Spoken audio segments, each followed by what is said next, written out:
the biggest question that I get asked about dehydrating is, I put my food in for however long the book said to put it in for, and it's not done. What did I do wrong?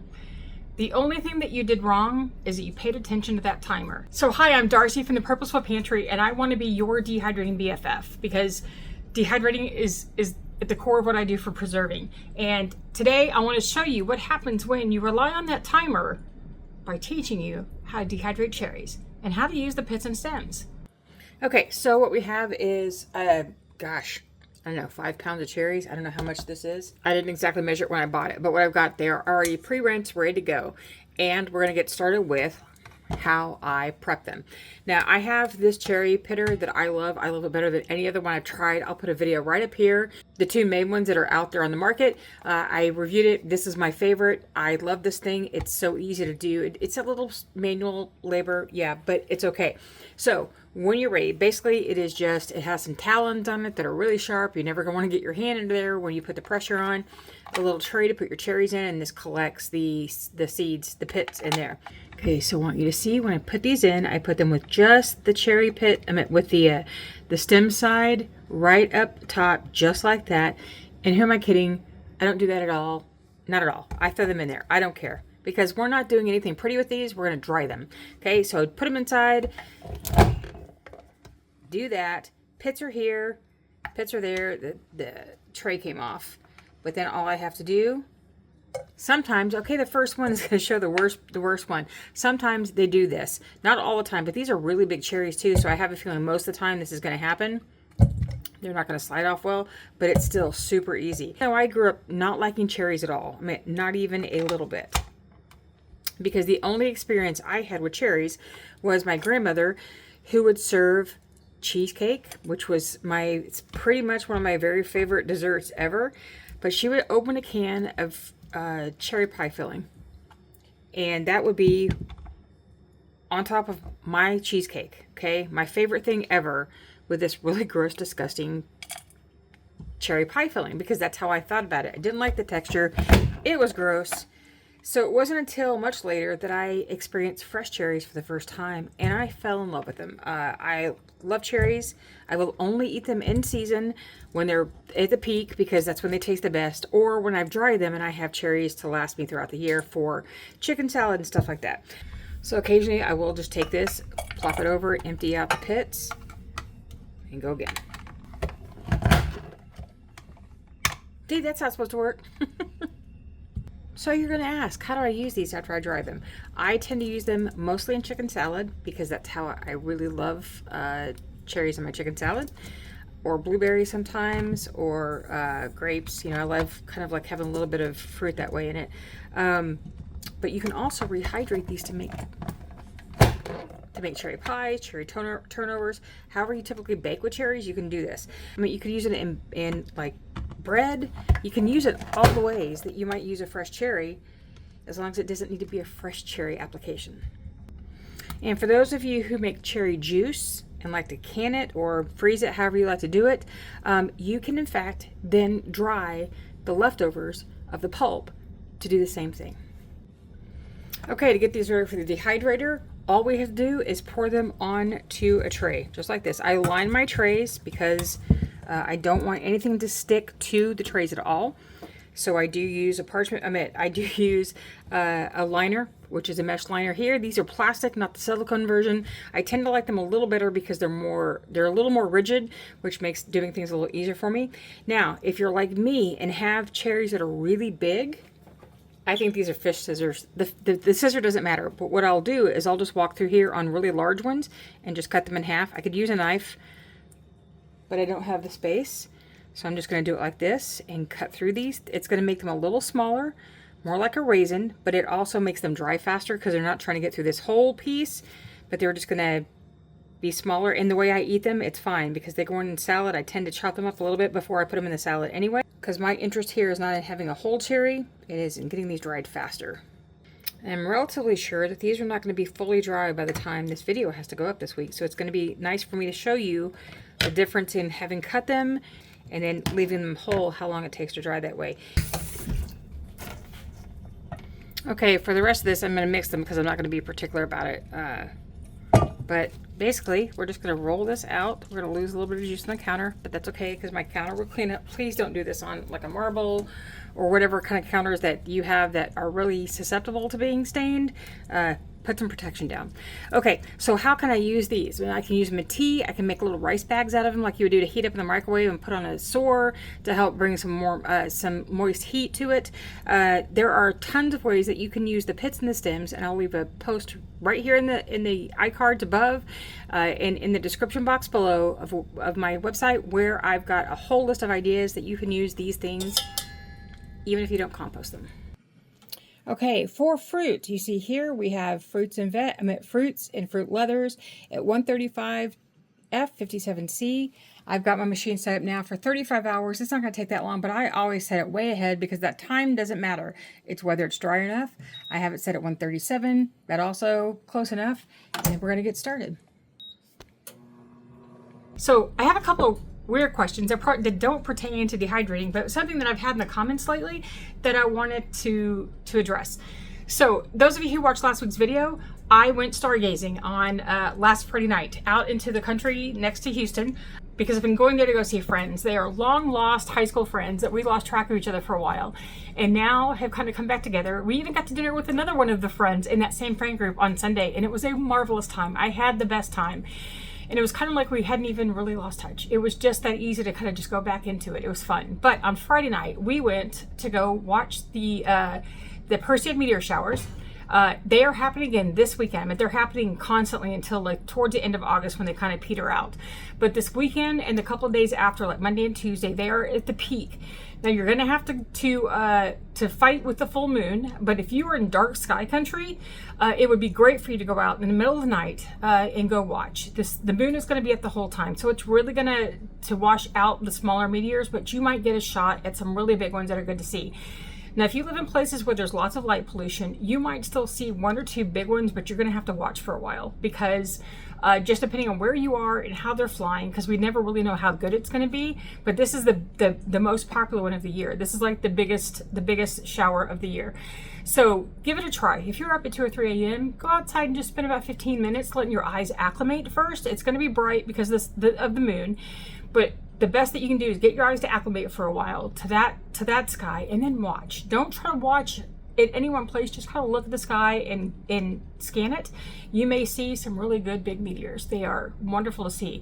My husband and I saw one when we had first moved to this area and had gone out to a field where it was really dark. The moon was not up that year. We watched a fireball. It was huge, go from one side of the sky to the other. Like we actually had to turn around and watch it go the other way because it was huge and magnificent, just watching it burn. So there's that. Then somebody has been asking, I've had a couple of them, they were wondering what the W on my necklace stands for. That's actually not a W, that is a constellation. It's Cassiopeia. It's my second favorite constellation. It is with me for a good chunk of the year because of where it's placed in the northern sky.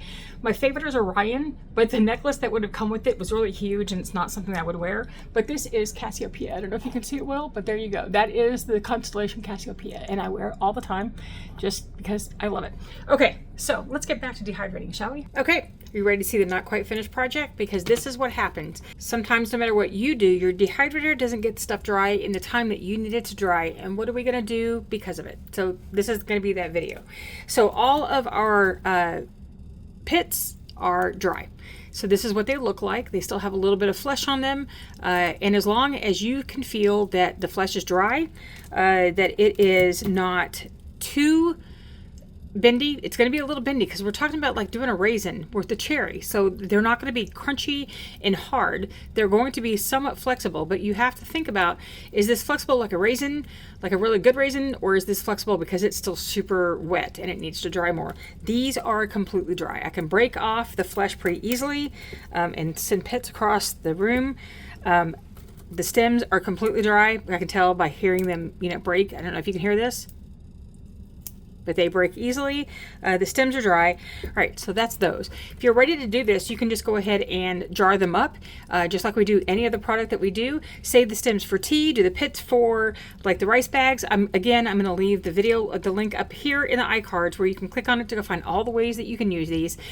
And so here we go with the cherries. I'm gonna do a quick pan this way. They don't look pretty. I'm going to tell you, no, they don't look pretty. They are giant raisins. And these cherries were not done this morning when I pulled them out to start showing you. So I wanted you to see what it's like if they don't get done in the time that you need and what you do about it, and then move on from there. So what we have are these little larger pieces of cherry that when I pull it apart, it's kind of like the raisins that you get from the store. That's exactly what the texture is like. It's kind of plump. Let me get a bigger one so that you can see that even more. Here, it's plump. It's easily manipulated into shapes. It feels like what a raisin feels like at the store. But raisins dehydrated that are sold at the store are done a little bit differently than how we can do them home. If you want these for long-term storage, they need to be dry. What you want is this. Can you hear that? I'm going to drop it again. Just like that. You need dry if you want these for storage. Now, if you want to eat these in the next couple of weeks, you want them soft, it's fine. That softness makes them chewy and a little more not palatable, because that's not the word I want to use.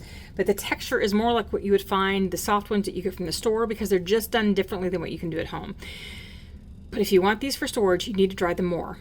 However, for soft, you can keep these for a couple of weeks. They probably will not mold in that couple of weeks. But if you want to keep them soft like this, you can always store them in the refrigerator or the freezer to keep them this texture, and you're going to be fine. And I know it seems silly to dehydrate something only to turn around and put it into the freezer. The thing is then you can take them out and you can take them on trips. You can take them on hiking trips or camping trips, or put them in a trail mix that you're going to use in the next few days. It just means that for storage, you've got some longer time with them at this texture, but it does allow you some short-term usage without having to worry. Now, if you want to keep them on the shelf like this, the likelihood that these are going to mold is on the higher scale, because on the inside, that softness is moisture.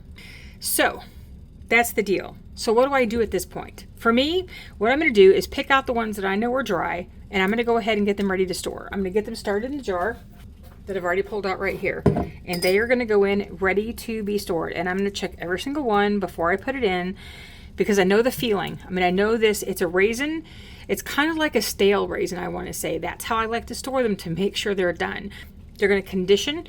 And what does conditioning mean? But basically what happens with conditioning is it's a way to check to make sure that your food is really dry. But what you do with conditioning is you put it in a container that's the right size for the food.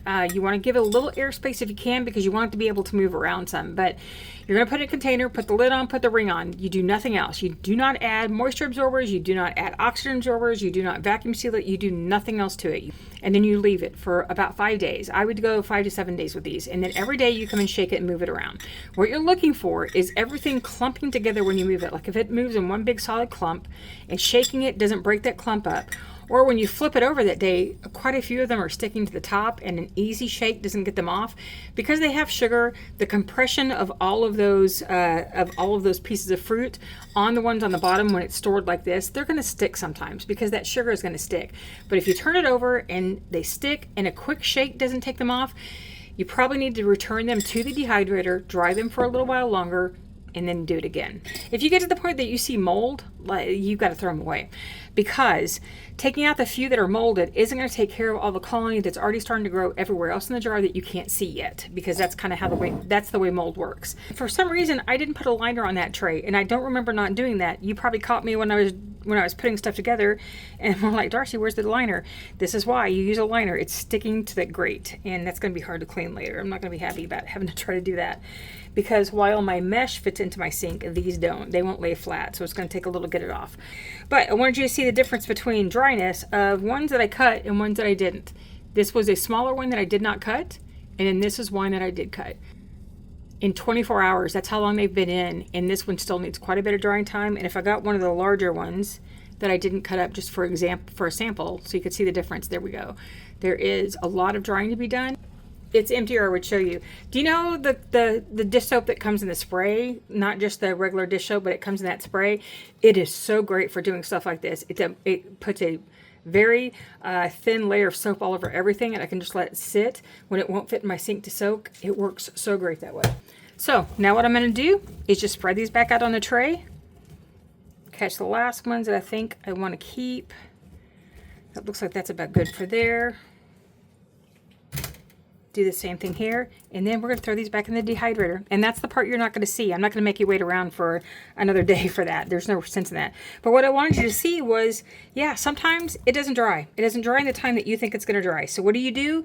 You dry it some more. You never, ever, ever, ever, ever go by the time that's on the machine. All that did is tell you some time passed. It does not tell you whether your food is dry.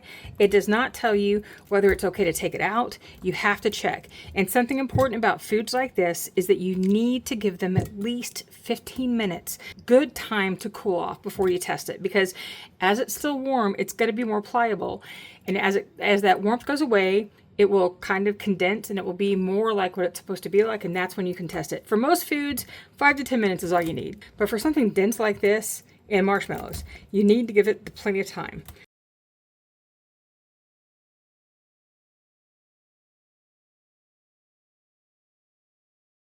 So what we have here are our finished cherries, the ones I'm going to keep and store, the ones I'm going to snack on. And then just like I promised, these are the ones that I'm going to keep. I'm going to condition them and I'm going to record it every day. And then I might hold on to it a little longer just to see if some mold develops, because I want to see the process through to see if it happens, so that you can see what happens when you use this to test for dryness of your food, to make sure it's really dry before you store it. So there you go. Now, again, what am I going to do with these? I'm going to eat them. I'm going to put them in chicken salad, just like they are. Over the course of days that the salad's being stored in the refrigerator, they will start to soften up. So like day 3 and day 4, which is almost as long as any chicken salad lasts in this house, they will be a little plumper and softer because they've pulled the moisture in from the mayonnaise and from all the other stuff in there. But you can rehydrate these for a little while ahead of time if you would prefer them to be a little softer for your chicken salad. I just put them in a jar with a little water covering them, stick them in the refrigerator, let them sit there overnight, and that's good. What else am I going to use this for? Like I said, eat. I snack on these. They are so good. They're full of fiber, which for a girly of a certain age who's doing a lot of protein, fiber is a lifesaver. So fiber is good for everybody, because you should be, as a woman, getting about 25 grams of fiber per day. And I bet most of you don't. So this is a good way to supplement that fiber. You can put it in, you can rehydrate them and put them in pie. They won't be exactly like fresh, but by the time they've rehydrated, then you put them in the pie with the syrup and you cook it. It works the same. And so you can do that for hand pies, regular pies and stuff like that. So they are still useful dried and take up way less room in your freezer because they can go on the shelf. And if you want to see how I do other berries, watch this video right here so that you can see how to do berries of various kinds. And as always, remember that nevertheless, she preserved. No matter what's going on, no matter what's happening, she preserved, okay? And until I see you again next time, happy dehydrating.